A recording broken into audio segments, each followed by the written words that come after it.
અમેરિકાના એમેઝોનના જંગલોમાં વધુ જોવા મળતા કૈલાસપતિ કે શિવલિંગી નામથી ઓળખાતું આ ફૂલ શિવજીને ચડાવવામાં આવે છે. આ વૃક્ષ દુર્લભ માનવામાં આવે છે અને હાલ સુરતના અલગ અલગ વિસ્તારોમાં તે જોવા મળી રહ્યા છે.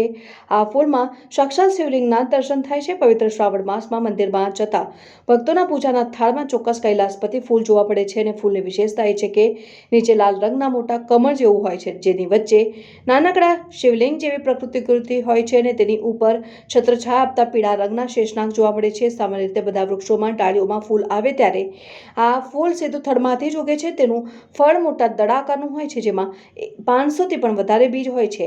વચમાં શિવલિંગની રચના અને આજુબાજુમાં 5 મુકેશર પણ હોય છે, જે લોકો 5 પાંડવ તરીકે પણ ઓળખે છે. કૈલાસપતિ ફૂલ સુગંધીદાર હોય છે અને થડની ઉપર લાંબી ડાળીઓ ઉપર લાગેલા હોય છે. સુરત શહેરમાં ડુમસ, નવયુગ કોલેજ, ગાંધીબાગ, જહાંગીરપુરા, રામમડી, સિટીલાઇટ, કામરેજ વચ્ચે સ્થળોએ આ વૃક્ષ હાલ છૂટાછવાયા જોવા મળી રહ્યા છે. આ ફૂલ ભારતમાં બહુ ઓછી જગ્યાએ જોવા મળે છે. 9 થી 10 વર્ષના સમયગાળા બાદ આ ફૂલ વૃક્ષ ઉપર આવે છે અને કહેવાય છે કે રામાયણ કાળમાં જ્યારે હનુમાનજી માતા સીતાને શોધતા અશોક વાટિકાને નષ્ટ કરી રહ્યા હતા, ત્યારે હનુમાનજીની નજર પર ફૂલ પડી હતી. શિવલિંગને જોઈને હનુમાનજી કાળજીપૂર્વક ભગવાન શ્રી રામને બતાવવા માટે તે ફૂલ પોતાની સાથે લાવ્યા હતા અને ફૂલમાં એટલી સુગંધ હોય છે કે ફૂલને જો એર કન્ડિશનમાં મૂકવામાં આવે તો આખો દિવસ તેની સુગંધ રૂમમાં પ્રસરાયેલી રહે છે.